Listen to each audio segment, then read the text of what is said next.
Welcome back. Welcome back to Style of Play Football with myself, Theo.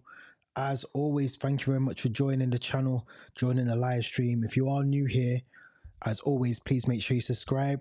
You like this video, you leave your thoughts in the comments. If you're part of the live stream, then make sure you get involved in the live stream discussion as well. This is a Liverpool focused live stream today because I feel like we need to emphasize and give Liverpool some flowers today ahead of their game against RB Leipzig this afternoon or this evening in the Champions League. But I want to talk really a couple of things, but mainly obviously we spoke the other day on the episode of the podcast, the latest episode of the podcast, about how well Liverpool have been playing under Arne Slot and what that means for Liverpool going forward. And I'm going to be honest.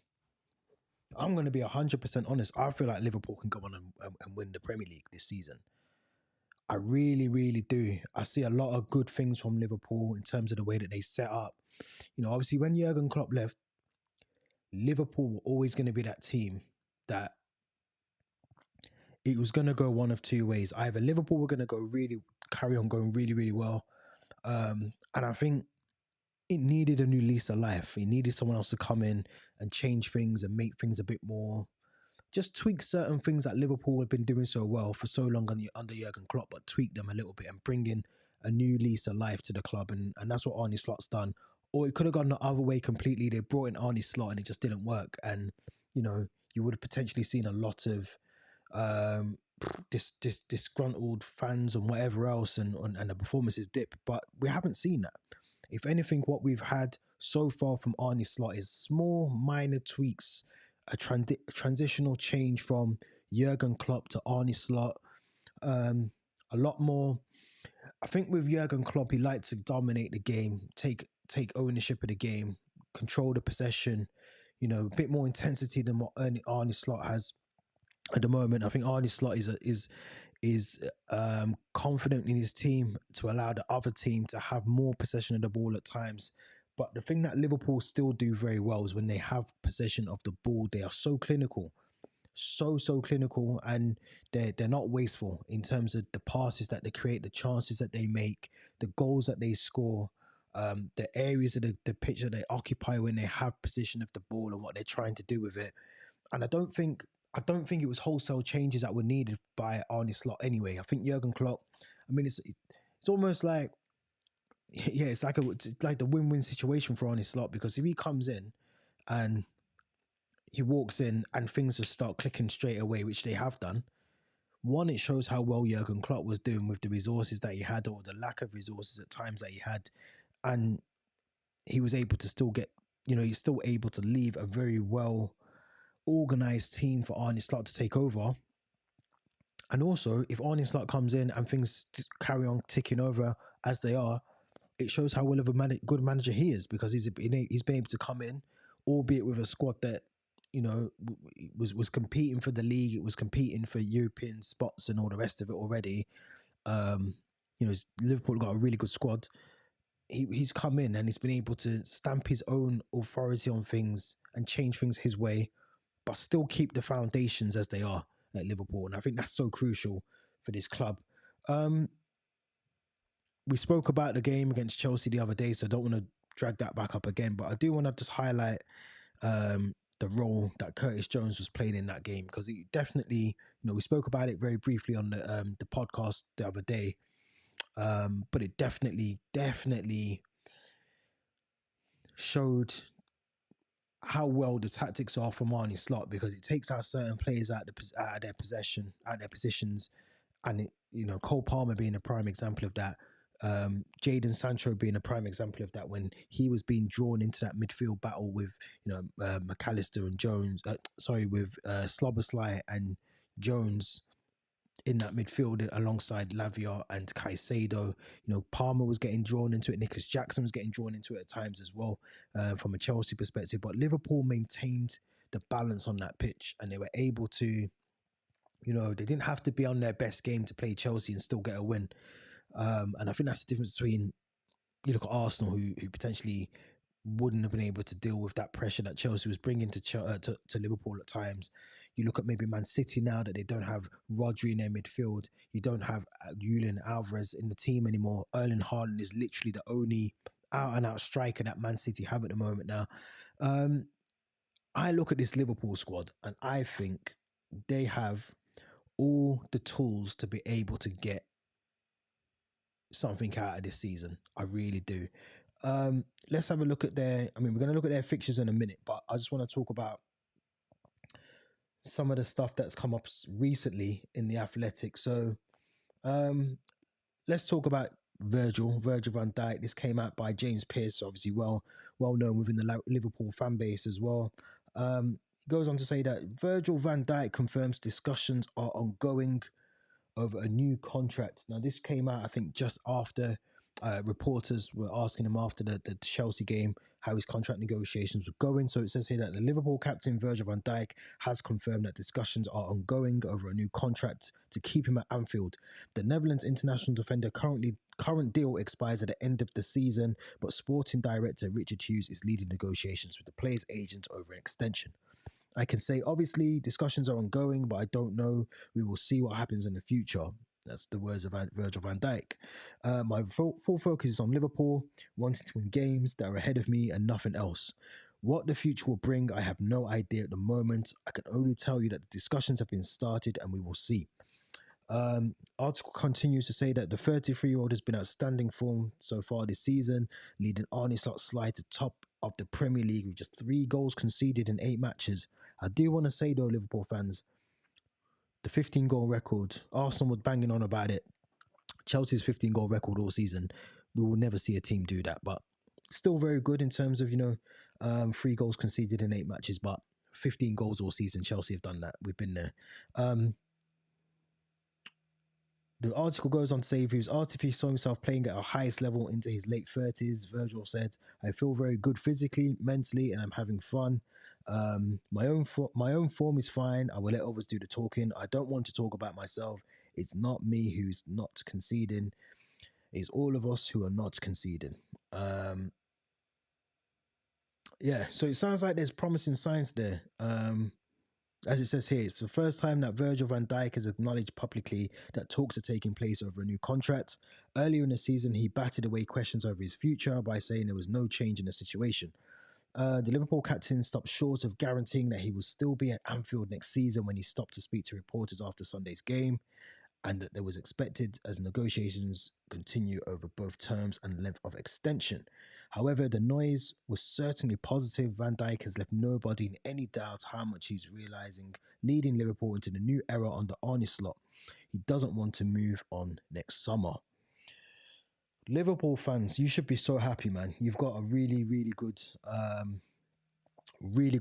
player in Virgil van Dijk. I think we spoke about it on here not too long ago that Virgil van Dijk has to be, out of the 3, we talk about Mo Salah, we talk about Trent Alexander-Arnold, we talk about Virgil van Dijk. He has to be the one that you keep in this squad. He has to be the one. He has to be the guy that you keep in this squad because I think he's the one that keeps the glue at the back, the one that, keeps everything ticking along at the back, very good defensively, chips in with goals, very crucial goals. I think back to the League Cup final against Chelsea. But he's the one that you want to keep, man. He's the one that you want to keep. He really is. He's the guy that you want to keep at the club because, future captain, I think the likes of Kanate, if you keep Quansol, you bring someone else into that defensive line in the summer. It'll be crucial to have someone so experienced like Virgil van Dijk in the back line. And we have to remember as well, new goalkeepers coming in a potentially, well, you've signed them, the goalkeeper's there. I think whether it's Allison or the new goalkeeper, I think whoever is number 1 choice, first choice next season for Arne Slot, they're still going to need that defensive cover and some experience in front of them. And I think Virgil van Dijk gives you that 100%, 110% all the time. Liverpool sitting top of the table, are in the best form of their life at the moment. Looking at even just the attackers, Diaz, Mo Salah currently on 5. Diaz on 5 goals, Mo Salah on 5 assists at the moment. Curtis Jones on 93.4 passing accuracy. We talk about your defenders as well, Liverpool. Alisson currently on 3 clean sheets. Trent Alexander-Arnold, albeit apparently he can't defend, has 15 tackles, won already this season. And as I just said about Virgil van Dijk has 18 interceptions so far this season. I'm going to be honest, I feel like this is arguably the most important player to get over the line. Arguably the most important player to get over the line for Liverpool now has to be Virgil van Dijk. Just looking at the fixtures. So let's have a look at the fixtures coming up, because I do feel this is a testing time for Liverpool coming up. Massive period in November. Obviously, December games are just as important, but that game tonight, against RB Leipzig away is massive. It's massive. It's massive for Liverpool, and the reason I say it's massive because I feel with Arsenal on the horizon, you want to have a good performance before you get into that game on Sunday. And I think with Liverpool, people will say that they don't have the squad depth and all the rest of it, and they don't to an extent as some of the other teams like City and Chelsea, but they do have players that they can bring into the team and do just as good a job. I know Joao Quansah had a bit of a dip in form and he was hooked off at one of the games, but I like him as a centre-back. And I think if you needed to rest or drop Kanate or, rotate Kanate, you can do that. If you wanted to do it with Virgil van Dijk, you can do that. Trent Alexander-Arnold, if you didn't want to play him, you know that you've got Conor Bradley there as well. I love Ben Doak. Eventually when he gets back into the team, I think he'll be someone not to replace Mo Salah, but 100% he has a role to play at Liverpool in the next couple of seasons or so. Harvey Elliott, another one who's obviously out injured, but again, someone that we know is very good in terms of the role that he can play in Liverpool. Curtis Jones coming into fine form. McAllister coming back from that injury at the weekend and getting a couple of minutes as well. But I do think playing RB Leipzig tonight, Liverpool should get the win. But, those kind of games, when you're already thinking, probably a lot of these players will be thinking mentally about the game on Sunday and how crucial that game against Arsenal will be. It's a massive, massive game at the top of the table. They'll want to get this win out of the way convincingly today, Liverpool. And I think they will, but I think that there has to be, just looking at the rest of the fixtures now. So Arsenal on Sunday, away at the Emirates is never easy to go to. It's never an easy ground to go to. Let's just see what Liverpool's record is actually at the Emirates, because I feel like it's quite good actually. I feel like they've got a very good record at the Emirates. Let's have a look, man. Let's see what the stats are saying, because I feel like they've got a good record at the Emirates. Okay, so last season, Arsenal won that 3-1. Arsenal won the game before that as well. Liverpool have not won at the Emirates since the 16th of March. Okay, I take that back. So yeah, Arsenal. The thing with Arsenal, they look like they've got some injuries now. Obviously, Calafiori came off injured. We know that Saka is a doubt for that game as well. So, they are coming into this one with, and obviously Saliba's out. We know that he's not going to be playing in that game on Sunday, but it's still a massive game. Going to the Emirates with everything at stake so early into the season already, you want to be able to go out there convincingly and beat Arsenal. Brighton twice, once in the League Cup after Arsenal. Again, Brighton are a bit of a mixed bag. You don't know what you're going to get. You'd expect them to make a couple of changes for the League Cup game. But the Premier League game, the following Saturday, you would expect, again, it's at Anfield, so you'd expect Liverpool to get the win there. You have two other fixtures, Leverkusen. Obviously, we know about them already with, what Xabi Alonso's done with them. And Aston Villa, Unai Emery's got them playing some amazing football. They won again last night against Bologna in the Champions League. So, John Duran, Ollie Watkins, Leon Bailey, Morgan Rogers, they've got a good squad, Villa. And again, it's at Anfield. Late kickoff. This is an 8:00 game on Saturday, the 9th of November. Following that, this is where it gets a bit tricky now for Liverpool, because you have this lovely, cushy Sunday, the 24th of November, Southampton away, St. Mary's. You think, 2:00 kickoff, amazing. And in the back of your mind, you're thinking Wednesday, you're at Anfield, you're playing Real Madrid. Vinicius Jr. just banged a hat-trick last night. Mbappe, Jude Bellingham, Rodrigo, who I think is out actually. I think he's going to miss the derby, El Clasico the weekend. But if he's back in time for this game a couple of weeks later, you got him in the team. Modric is still there. Valverde, Tony Rudiger. So that's going to be a really good game. Followed by on the Sunday, Manchester City at Anfield. Those two games are crazy for Liverpool, and I think they can get through them. But Real Madrid's going to be tough. City will be tough.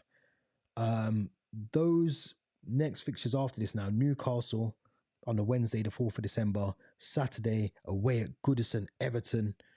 We know how that result went last season. Those two fixtures, I think at that point we'll know. You know, we're talking almost just over a month's time. We'll know roughly what Liverpool's intentions are for this season, and they have to try and keep the squad fully fit for that period of time. Arsenal, 2 games against Brighton, Bayern Leverkusen, Aston Villa, Southampton, Real Madrid, Manchester City, Newcastle, Everton at Goodison Park. I think that's a real test now. Everyone was saying about the test against Chelsea, the test against Chelsea on Sunday. I personally think, forget the test on Sunday, those runner fixtures are the biggest test. That's the biggest test for Arne Slot, because he has to not only keep the squad fit, he has to be able to maintain and rotate the squad, and also the fans are going to expect to win regardless of who they're playing, whether it's Real Madrid or Man City. The win is going to be needed, especially at home at Anfield. I think if it was at the Bernabeu or it was at the Etihad, potentially you might say, you know, crowd advantage might go to the home team, but Anfield is a really, really tricky, difficult ground to go to. And I don't think Real Madrid will, personally, I don't think Real Madrid will enjoy coming to Anfield. Neither will City. I think the way that Liverpool are playing now, how they played against Chelsea and they've played against other teams, you know, I think the only points they've dropped in the league so far this season is against Nottingham Forest, most recently anyway. I generally don't think teams are going to want to come to Anfield this season. I think it's going to be a tough one. I really do. I really think it's a tough ground to go to. It can be hostile. You know, the players are they've got world-class players, world-class attackers in you know, Mo Salah. Then you have like the likes of Diego Jota, Luis Diaz, Cody Gakpo, Darwin Núñez. You know, Trent on his days is the best right back in the world. Not even on his day, actually. Just he's the best right back in the world right now. Robertson, Tsimikas is there as well. Another one that we might see play tonight as well.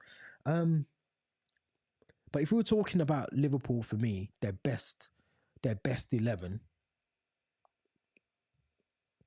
and what Arne Slot has been able to do with this squad, I mean, let's just think about the best 11 for Liverpool. You'd have to say that this potentially, I think personally, will be the closest they will get to their best 11.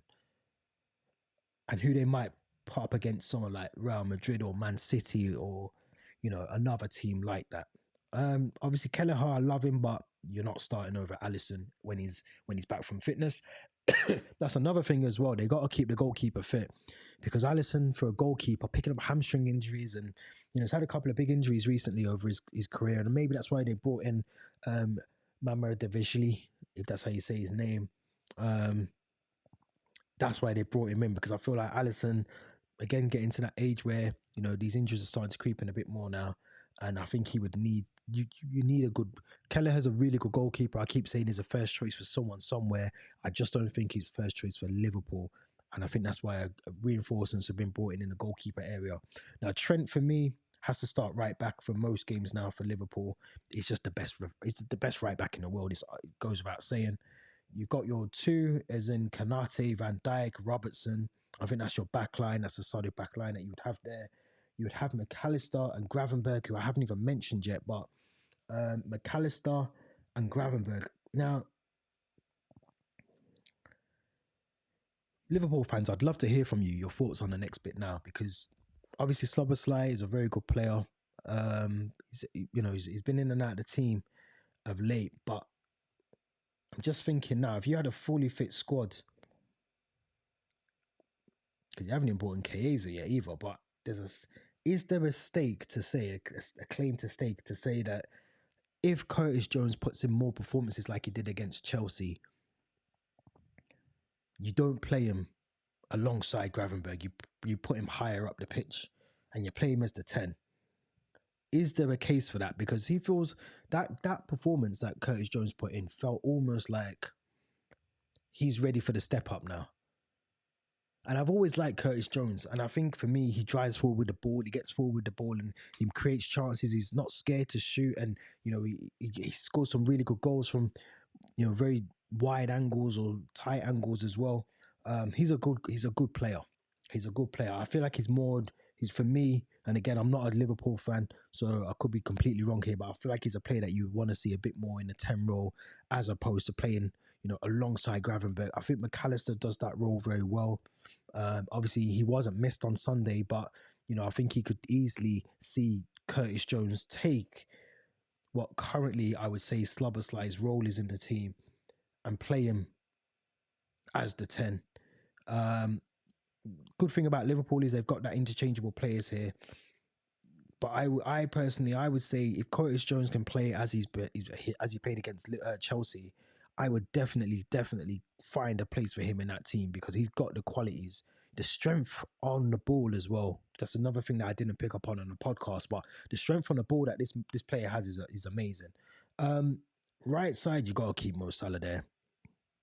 World class. If Liverpool lose Mo Salah on a free transfer, is that the worst free transfer in history? Let me know what you think, Liverpool fans. If Mo Salah leaves Liverpool on a free, and Trent as well, let's add Trent in there as well, because I feel like Trent's the bigger one. Because Trent, younger, English as well, you tend to find with English players, they go for a bit more, add another 20 million on top of their fee. If Trent leaves for free, and he ends up at Real Madrid or he ends up at whoever, is that the worst free transfer in Premier League history? I'm thinking maybe Paul Pogba, United let him go, then signed him back, let him go twice on a free, but Trent would probably be up there as the worst free transfer. And when I say worst, I don't mean worst for the club that are getting him. I'm talking from a monetary, financial, trying to get some money out of the transfer deal if he doesn't sign a contract with Liverpool. That could probably be the worst free transfer, worst bit of negotiation from Liverpool if that is the case, that so be happen. But Salah as well, I think if you lose Salah on a free transfer, that would be criminal because there's not many out there right now who would be willing to leave the likes of Real Madrid or anyone else, any other club, and come to Liverpool. And that's not a disrespect on Liverpool. By that I mean that they're currently settled in the team that they're in. And also Liverpool, as we've seen over recent time, don't necessarily spend big on players. So there isn't to say you could go out and get Rodrigo or you could go and get this person or go and get that person, because the fee that the clubs are going to be asking for is something that currently at the moment Liverpool just it doesn't fit within their transfer structure or their wage structure. So there isn't many players you could replace Mo Salah with anyway. But in terms of bringing someone in that is of that sort of quality, or is going to bring you a bit of quality, there isn't many players that would come in and fit into the structure, the transfer structure, the wage structure of Liverpool. It just doesn't. I just don't think it would happen. I like Luis Diaz. I do like Luis Diaz. As I said, he's on 5 goals already this season. He looks like one of those players again that is hell-bent on having the best season in a Liverpool shirt that he's had since he signed for the club. I like the fact that he can play off the left as well. He likes to cut in a lot, Diaz. He likes to cut in, and as a right back, that is your nightmare for Diaz, because I think when he cuts in, the speed that he's got, he's just dangerous. So most right backs you'll see will try and put him onto his left foot and see him on the outside and let the ball go out for a goal kick or a corner. But if he cuts in, it's almost like Callum Hudson-Odoi, not to compare the two players, but when Callum Hudson-Odoi cuts in, it's dangerous because you know that it's either going to be a lovely ball lofted into the box or he's going to be able to get the shot off and score the goal. Diaz, for me, perfect player for Liverpool. And a good thing about it, again, interchangeable. You got Diego Jota, who, again, where do you fit him into the squad? Do you play him as the 9? Do you play him as a 10 or off the wing, off the left? Um, I want to see Darwin Nunes though. I want to see, if I was a Liverpool fan, I want to see Darwin Nunes be given the consistent run of games to be able to progress, because I think he's got it all in him. He reminds me a little bit of Nicholas Jackson, very raw still, very young as well. We have to remember he's still quite young, but he's slowly showing signs of improvement, Darwin Nunes, and I think he just needs a solid run of games, a solid bit of consistency in the team to be able to just show what he can do as a striker. I think he's got all the attributes in him. He's powerful. He's fast on the ball. He can make the right runs in between the lines as well. I just think he needs a consistent run of games, and I think Arne Slot will hopefully give him that opportunity. But I generally think this season, when you think back to how City, as I said, they've kind of lost that attacking depth. Foden hasn't started really well. I don't think Doku started well for City. Jack Grealish hasn't really started well. They've lost Rodri. Kevin De Bruyne's been in and out of the team. Carl Walker isn't the defender in terms of the pace that he was. Goals are starting to slowly leak in. You look at the Wolves game, you look at Ipswich, I think scored goals against them already this season. They're not the City that they were 2 or 3 seasons ago. I look at Liverpool and they're on the rise still. I look at Arsenal. Again, they haven't secured the striker that they needed this season. Calafiori hasn't really lit up the Premier League so far. Declan Rice, for me, is still average. He was average last season. He's still average this season. Saka, again, in and out of the team, injured again. I just look at Liverpool and I generally think Liverpool are the team that could go on to win this league this season. There's not much competition. The competition will be, I think Arsenal will drop off this season. Because they don't have, as I said, the striker to get the goals for them. Their discipline record isn't the best either, but I feel like Liverpool have got everything ticked. Everything ticked.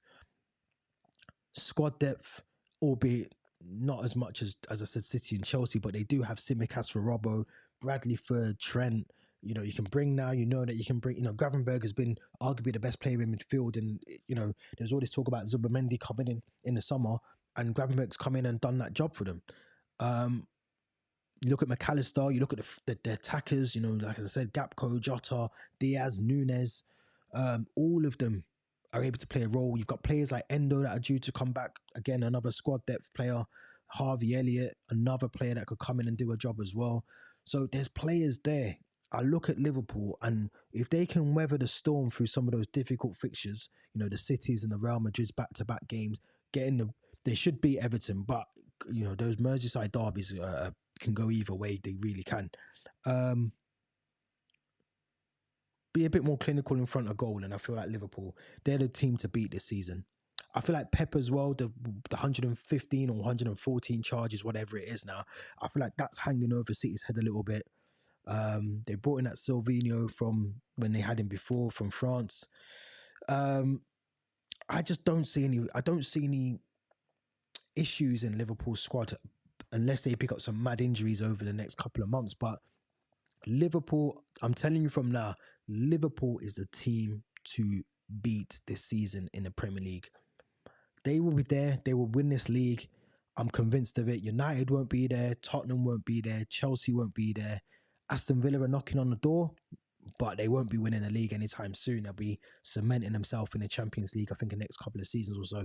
But Liverpool is the team to beat. I'm telling you that 110%. Liverpool, for me, have to be the front runners for this league, because it's only going to take one injury for City. If they lose Haaland or they lose Edison for a long period of time, I don't know where the goal's coming from. I don't know if their goalkeeper, losing Edison will be, for me, will be a nightmare for City. So I just think Liverpool have it all in abundance. Let me know what you think in the comments. Don't forget to subscribe. Let me know what you think about Liverpool's chances this season, not just in the Champions League, but also, are they front runners? Should they be front runners for the Premier League? and should they be the ones that other teams are competing for? We know that they won it a couple of seasons ago in the Premier League. Can they add to their first Premier League title? Can they get another one this season? If they keep their players fit, I think they've got every chance of doing so. Don't forget to subscribe. Don't forget to like the video. Don't forget to listen to the audio version of the podcast as well. And we'll be back very soon with another video. And until then, stay safe and we'll be back soon.